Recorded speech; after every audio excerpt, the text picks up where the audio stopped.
Welcome to the HR Empowerment Podcast, where we will uncover strategies and new insights from HR professionals who discuss up-to-date regulations, best practices, and the most pressing topics like diversity and equity, leadership, dealing with difficult situations, and much more that affect your bottom line and business. Thanks for joining us. Hi, everybody. Wendy Sellers here, the HR lady. Welcome back to our podcast series. Today, or this week, I should say, we're going to talk about the Great Resignation and how it's not new. It really isn't. It's a complete myth that the Great Resignation is new. But furthermore, what I really want to get into is what to do about it. You are going to hear from myself and my friend and co-host in this series, JC, and we are going to go over the myth from people are lazy and do not want to work to the fact that we have less people in the USA of working age. Also, we're going to openly discuss how people are fed up with low pay, no advancement and development, and quite honestly, being treated like a cog that is abused, hopefully not at your organization. And then the last two sections of the podcast are going to discuss, what can we as employers, as leaders, as HR professionals do about it? And then finally, which is super important, how do you get your executives to listen and take action? Let's jump in. People retiring, not being replaced. Huge problem. What are you going to wind up doing now? The old methods of the 5-day work week? Is that something that you keep in place? Do you keep the weekends on the table? Do we shoot for 60 hours plus? Do we have to become much more flexible in those regards as well? Absolutely. I mean, you're seeing it all over. If anybody that's listening today, if you're not already on LinkedIn, please go on LinkedIn. But literally every day, multiple times a day, I see many people in my network posting about flexible work hours and 4-day work week. So previous to COVID, probably, and it's been going on for a long time, but the big conversation was just flexibility. Let me start and end my day at a certain time. Let me be flexible so that I can go to my kid's soccer game on a Wednesday afternoon, but still get my work done. Are there some concerns with flexible work hours and even 4-day work week and people choosing their start and end times for hourly workers? Sure. Is it something that can be overcome by HR? Absolutely. It just takes a lot of communication and a lot of planning. But now the hot thing is not just about the flexibility. It's about remote, if possible, and then also the 4-day work week. So for the people that are listening, if your business absolutely 100% cannot be done in 4 days because it requires you to be in person, you're making things, physically making things, your employees are going to get that. They're going to say, I know I can't work from home, but maybe if they're doing like an online training or they have to do reports, can they do that from home?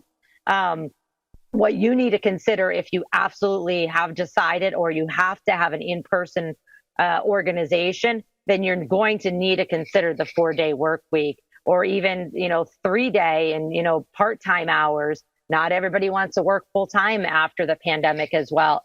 Since the pandemic, assuming if they want benefits or not as well. You had mentioned training moments ago. Do you want to get into that right now, or do you want to move on to our next piece? No, let's do that. Let's talk about training. Is it as simple as going out there and finding a vendor on the marketplace that has a plethora of on-demand online trainings and buying that and just saying, look, you're set. Domino, Nabisco, shredded wheat, run with it, baby. Get those courses done, come back to work and just keep working. Is that the right way to do it, or is there something better that we can? I don't know. Talk to me. Yeah, so it's interesting. What's right for one company is not going to be right for another company, right? So right. So you're going to have to really, this needs to be a team effort. I would advise to get some kind of council or committee together. From managers that need to be involved, supervisors, and then good regular employees have been there for a while and who are new. A one size fits all really doesn't fit fit all. And I'll give you an example. So I have a client in a different state that is actually a government employer, and they have just implemented LinkedIn Learning. And, there's something to be said about LinkedIn Learning. And it's a great resource. Nobody's using it. I was just on a call the other day with the new HR manager and HR director, and I said, okay, what did you get any stats on the LinkedIn Learning? Like, nobody's using it. Nobody knows how to use it. Nobody knows what the purpose is. I say nobody. I'm going to go with like 5% of this huge organization is actually using it. Huh? What is it? I know that they were in the news for something with Coca-Cola maybe over the past year or so, but that's like about all I know. Yeah, so LinkedIn Learning used to be a different company and like an online training company, and then LinkedIn Learning acquired them. So if you have access to LinkedIn Learning, which not everybody does because it's not free, it's usually, so you can go there as an employee or as me or you and just go onto LinkedIn and find some training programs and then buy it. Many of them are free too, but many of them are part of like Workday or something like that, another platform, and your organization buys it, and then you have unlimited access to anything that you want.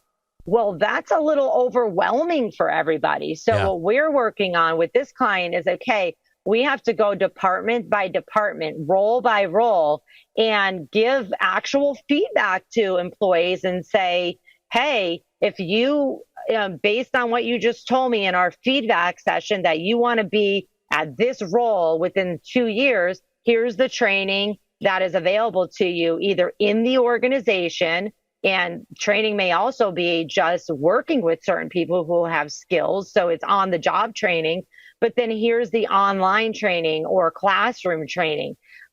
Many people do not learn from online training. So even if you have this amazing online training resource, some individuals might say, no, I need in person. I need scenarios. I need to act this out. I need to, pretend that, we need to role play.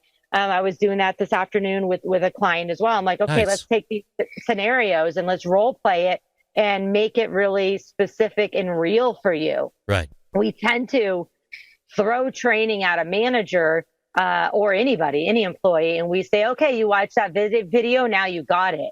The manager's manager needs to be watching that video too, if it's video based. So then you could talk about it and say, okay, this situation just happened today. Remember that video we watched last week? How are we going to put this situation up against what we learned? And then how are we going to hold our employees accountable moving forward? How are we going to help them? And how are we going to do it all in a 4-day work week?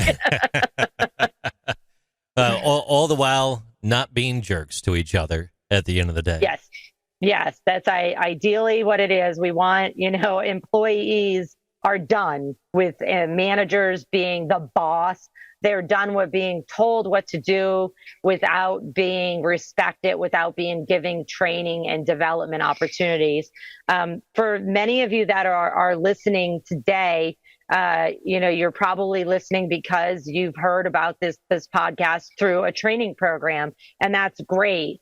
Please don't give up on training, but know that you have to take it to the next level for the rest of your staff and your good old regular employees, especially those employees that say, I don't need any training. We all need training. We're all human beings, and we have to make it so that it's not a punishment.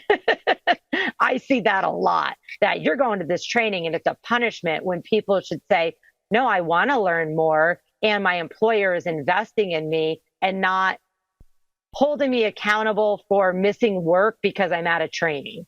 Wendy, do you know why a group of chickens walked across the street right into a pack of wolves? Oh, dear, no. Because they were told it was just a training mission. Oh, that's horrible. All right, moving right along. It's no secret that overall people are fed up. People are fed up with low pay, no advancement, being treated like a cog in the wheel, someone that's being abused. A lot of statistics out there report this and say this. It's time to get deeper into that portion of the topic. Are you ready to go? Yeah, absolutely. I have some statistics to share on that as well. There was an article that was published in late 2021, so still in the pandemic, and it was from McKinsey and Company. It reported that because people felt they were isolated, whether working from at home or being physically separated in the physical workplace, there was a lot of uncertainty. Obviously, we all dealt with it. I know I had a lot of anxiety during the beginning of the pandemic. And then, so employees are not only feeling isolated, uncertainty, and then all this different kind of change. And for some organizations, it was good change. You know, some of my clients were busier than ever because of the pandemic, but they weren't prepared for it, and neither were their employees. But most employees are craving some kind of investment in them in the workplace, a human investment. They want to know, hey, does my mission align with the company's mission? Right. Side note there, you should have asked those questions in the interview. Not now, but many of you have not. It's funny how the workforce, the employee, and the employer all have matured so much through what we've been through, isn't it?